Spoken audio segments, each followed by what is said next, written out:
Hello ji and welcome you all to Eduliva. तो आज की क्लास में हम लोग क्लास 10th एनसीईआरटी मैथ्स का एक्सरसाइज 9.1 का क्वेश्चन नंबर 6 का सॉल्यूशन देखने जा रहे हैं। तो आपको ये क्वेश्चन में पहले से काफ़ी प्रॉब्लम हो रहा है क्या, तो बस समझ लीजिए ये वीडियो आपके लिए ही है, जिसमें आपको इस सॉल्यूशन को देखने के बाद कभी कोई डाउट आएगा ही नहीं कि कहाँ पर कैसे क्या हो गया, कैसे इसको बनाएं। मैं पूरे आपके दिमाग में फिट कर दूंगा इस सॉल्यूशन को।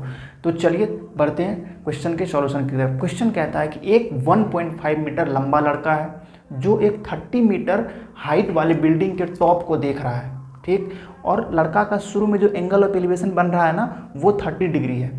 और बाद में लड़का कुछ दूर तक बिल्डिंग की तरफ चला, वहाँ पर एंगल ऑफ एलिवेशन हो गया 60 डिग्री। तो हमसे पूछ रहा है कि लड़का जो बिल्डिंग की तरफ गया है, लड़का बिल्डिंग की तरफ गया तब एंगल ऑफ एलिवेशन जाकर के 60 डिग्री हुआ। तो लड़का बिल्डिंग की तरफ कितना दूरी चला है, ये हमसे पूछा जा रहा है। तो डायग्राम की मदद से मैं आपको दिखाता हूँ कि इसमें कौन क्या है। तो ए बी जो है ना, एक 30 मीटर हाइट वाला बिल्डिंग है और लड़का शुरू में यहाँ पर था। ये पी क्यू लड़का, मान लो कि पी क्यू पोजिशन पर लड़का है यहाँ पर, जिसका हाइट दे रखा है 1.5 मीटर। यहाँ पर लड़का का आँख होगा जिससे वो ये जो बिल्डिंग है ना उसके टॉप को देख रहा है। तो एंगल ऑफ एलिवेशन तो हॉरिजॉन्टल लाइन और ये लाइन ऑफ साइट हुआ ना, जिसको देख रहा है और जहाँ से देख रहा है, ये इसे ज्वाइन करोगे तो ये लाइन ऑफ साइट और ये हॉरिजॉन्टल लाइन, तो बन गया जी एंगल ऑफ एलिवेशन 30 डिग्री। अब लड़का चला बिल्डिंग की तरफ, यहाँ पर आया, लड़का तो वही है, तो ये भी 1.5 मीटर ही होगा। तो यहाँ पर आया एस पोजीशन पर। अब जो एंगल ऑफ एलिवेशन बन रहा है ना, वो बढ़ के हो गया है 60 डिग्री। तो हमसे यही पूछ रहा है कि ये दूरी लड़का चला ना पी आर, तो वो पी आर कितना होगा। पी आर बराबर व्हाट, आप जानते हो पी आर और क्यू एस बराबर होगा। क्यों बराबर होगा? क्योंकि क्यू एस आर पी एक रेक्टेंगल है। कैसे कह रहे हो रेक्टेंगल है सर? तो ये 90 डिग्री होगा, ये भी 90 डिग्री होगा, ये भी 90, ये भी 90 सारा, क्योंकि लड़का वर्टिकली खड़ा रहेगा ना, तो ग्राउंड से तो लड़का 90 डिग्री का एंगल ही बना रहा है। तो ये रेक्टेंगल हुआ तो अपोजिट साइड हो जाएंगे बराबर। मतलब हमसे जो पी आर पूछ रहा है उसके जगह पर यदि मैं क्यू एस निकाल दूंगा तब भी हमारा आंसर आएगा। वही पूछ रहा है, वही होगा। तो क्यू एस निकालने का आइडिया क्या है सर? देखो, बी टी क्यू एक राइट ट्रायंगल है। आपको बी टी पता है, क्योंकि सर बी टी कहाँ दे रखा? हाँ जी पता है। अगर ये पी क्यू 1.5 है तो फिर से रेक्टेंगल से ही ए टी भी 1.5 ही हो, 1.5 मीटर ही होगा, क्योंकि क्यू टी ए पी एक रेक्टेंगल है, समझ रहे हो।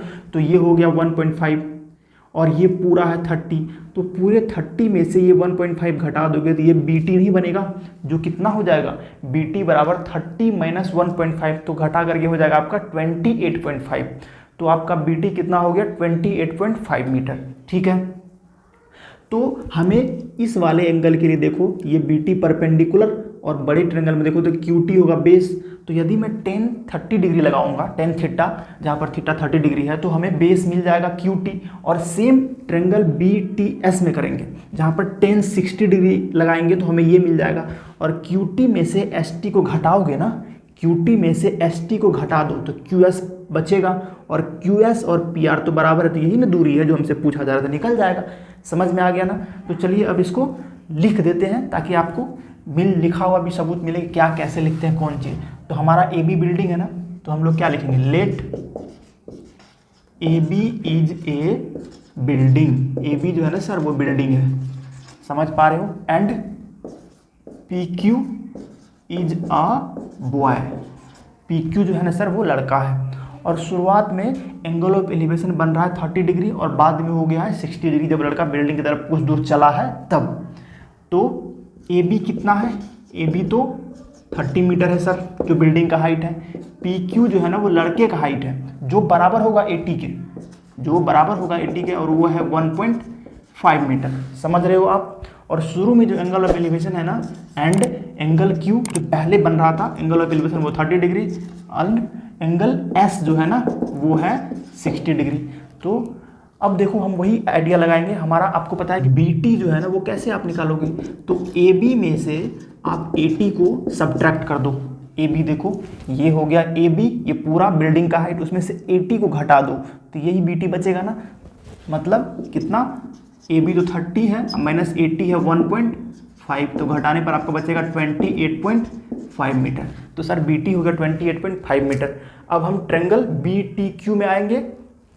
तो in triangle B T Q, क्यों इस ट्रायंगल में काम कर रहा हूँ? ताकि मुझे क्यू टी मिल जाए। BT तो हमें पता ही है जो इस ट्रेंगल के लिए परपेंडिकुलर है, तो लगाएंगे tan थीटा और थीटा की जगह पे देखो BT क्यों ये एंगल 30 डिग्री है ना, तो लिखेंगे सीधा tan 30 डिग्री। क्या आपको पता है tan थीटा क्या होता है? परपेंडिकुलर बाय बेस होता है। तो इस 30 डिग्री के लिए सामने में ये साइड है ना BT, AB साइड मत बोलना, AB साइड नहीं है, AB वाला तो कोई ट्रेंगल यहाँ पर बन ही नहीं रहा है। तो ये इसका जो BT है ना वो है साइड जो कि परपेंडिकुलर होगा, सामने में जो एंगल है, तो BT बाय TQ या QT जो बोलो, तो BT और QT उसका बेस है, तो परपेंडिकुलर बाय बेस हो गया। tan 30 डिग्री होता है 1/√3 और BT आपको पता है 28.5 और QT तो निकालना ही है ना, क्रॉस मल्टीप्लाई कर दो, QT इंटू 1 कितना हो जाएगा? QT हो जाएगा 28.5 इंटू √3, तो 28.5√3 रह जाएगा, गुना मत कर देना, बस ऐसे ही रहेगा ये, ठीक है। तो QT आपको मिल गया इतना मीटर। आगे बढ़े, अब किस ट्रेंगल में यही काम करेंगे? ट्रेंगल BTS में, उसमें भी tan थीटा लगाएंगे। इन ट्रेंगल BTS ऐसा क्यों कर पा रहे हैं? क्योंकि ये दोनों राइट ट्रेंगल है, एंगल T 90 डिग्री है, देख लो आप। तो tan 60 डिग्री लगाएंगे क्योंकि उस ट्रेंगल में 60 डिग्री एंगल है, ठीक है। तो इसके लिए भी तो परपेंडिकुलर ही है ना, ट्रेंगल BTS में देखो BT परपेंडिकुलर है क्योंकि इस एंगल के लिए काम कर रहे हैं, और एंगल के सामने में जो साइड होता है ना उसको अपोजिट साइड कहते हैं या परपेंडिकुलर कहते हैं। तो फिर से tan तो परपेंडिकुलर बाय बेस ही होता है ना, तो क्या हो जाएगा? BT बाय पर बेस हो जाएगा आपका TS, BT बाय TS, ठीक है। tan 60 आपको पता है √3 होता है, BT तो 28.5 ही है, TS आपको निकालना है। फिर से कर दो क्रॉस मल्टीप्लाई, इसके नीचे में कुछ नहीं तो 1 हो गया, TS को √3 से मल्टीप्लाई करोगे तो TS इंटू √3 हो जाएगा, और 28.5 इंटू 1 28.5 ही रह जाएगा। तो यहाँ से आपको TS ही तो चाहिए, √3 इधर मल्टीप्लाई में, इधर भेजोगे डिवाइड में आ जाएगा, 28.5/√3। अब देखो ये नीचे में √3 है ना, तो रेशनलाइजेशन पढ़ा होगा 9th क्लास में, तो √3 से ही ऊपर नीचे मल्टीप्लाई करने से ये हो जाएगा सर रेशनलाइज। तो कितना हो जाएगा? 28.5 इंटू √3 बाय √3 मल्टीप्लाई होके 3 होगा, ठीक है सर। तो 28.5 √3/3 हो गया। कोई दिक्कत है यहाँ तक में? अब हमें चाहिए क्या? हमें यही चाहिए ना PR, और PR और QS तो हमने बताया आपको रेक्टेंगल से बराबर है, तो पहले QS निकाल ले। 9 QS बराबर, QS कैसे निकालोगे? इस TQ में से इस TS को घटा दो, देखो TQ इतना बड़ा है, उसमें से TS को घटा देंगे तो सिर्फ QS बचेगा, मतलब लिखेंगे QT माइनस TS। TQ लिखे QT लिखो कोई फर्क नहीं पड़ता, तो QT है हमारा 28.5 √3 माइनस TS है 28.5 28.5 √3/3। समझ रहे हो सर? कोई दिक्कत नहीं है। तो अब इसके नीचे में कुछ नहीं तो क्या कर दें, 1 रख सकते हैं ना। अब ले लो आप LCM इनका, तो एक काम करो, LCM लेने से पहले देखो 28.5 √3 28.5 इंटू √3 दोनों जगह कॉमन ले लें, तो 28.5 √3 कॉमन लेने के बाद इसके नीचे में कुछ नहीं तो 1 बच गया, 1 तो यहाँ पर 1/1 माइनस यहाँ पर ऊपर में तो 1 बचा हुआ है, अब बाय नीचे 3। समझ रहे हो? आगे देखें तो कितना मिलेगा? 28.5 √3, देखो 3 1 जा 3 माइनस 1 1 जा 1 बाय ये 1 है बाय 3 हो गया, यानी कि कितना हो गया? 28.5 √3/3 इंटू 2, ये 3 - 1 2 और नीचे 3 लिख दिया हमने, कोई दिक्कत नहीं है। 28.5 को 2 से मल्टीप्लाई कर सकते हो ना, ये √3 तो रहेगा, तो 28.5 2 से मल्टीप्लाई हो गया 57, और √3 है या नीचे भी 3 है। अब देखो जानते हो ना 19 × 57, तो 19 √3 मीटर। ये क्या निकला? ये निकला सर QS। ये क्या निकला? QS निकला। अब देखो मैं यहाँ लिख देता हूँ, distance travelled by boy, distance travelled by boy towards the building कितना है सर? वो तो PR है ना, शुरू में यहाँ था बाद में यहाँ तक PR चला, बराबर PR, और रेक्टेंगल से PR और QS है बराबर, तो वो QS के बराबर हो गया। और QS हमने कितना निकाला? देखो QS निकालना शुरू किया, यहाँ से हमें क्या मिला? 19 √3 मीटर, 19 √3 मीटर, और यही है सर आपका आंसर। तो आपने इस बहुत बड़े टिपिकल क्वेश्चन को बड़े आसानी से कर लिया। एक बार दिखाता हूँ क्या किया हमने। देखो आइडिया बहुत सिंपल है। उन्होंने कहा था शुरू में 30 डिग्री एंगल बन रहा है, एंगल ऑफ एलिवेशन, बाद में कुछ दूर चलने के बाद 60 डिग्री हो गया। लड़का का हाइट है 1.5 मीटर, तो ये भी 1.5 मीटर होगा।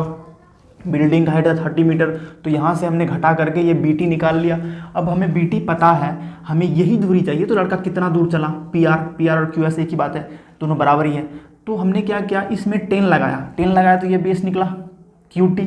और फिर इस छोटे ट्रायंगल जिसमें एंगल 60 डिग्री उसमें 10 लगाती है, TS निकल गया, और QT में से TS घटाया है तो हमें QS मिला। वही दूरी तो चला है लड़का बिल्डिंग की तरफ। बस इतना देर में ना यही हुआ है। क्या आपको समझ में आया? आप स्क्रीनशॉट लेना चाहते हैं तो ले लीजिए, मैं हट जाता हूँ। तो इस तरीके से आपका ये क्वेश्चन हो गया है कंप्लीट। और मुझे तो पूरा भरोसा कि मैंने समझा दिया अच्छे से। शायद आपको कभी इस क्वेश्चन के रिगार्डिंग कोई भी डाउट नहीं होगा। यदि डाउट फिर भी है तो मुझे बताओ कमेंट सेक्शन में कि सर अभी भी डाउट हमें रह गया है, तो फिर मैं इसके लिए आपको इंडिविजुअली बता सकता हूँ। आपको अगर कोई डाउट है तो आप इस ईमेल आईडी पर भी हमें बता सकते हैं, हमसे कॉन्टैक्ट कर सकते हैं कि उस पर आप क्वेश्चन भेजें जो हमें सर ये दिक्कत हो रहा है, समझ में नहीं आ रहा है। तो चलिए फिर मिलते हैं नेक्स्ट क्लास में, तब तक के लिए मन से पढ़िएगा। Thank you.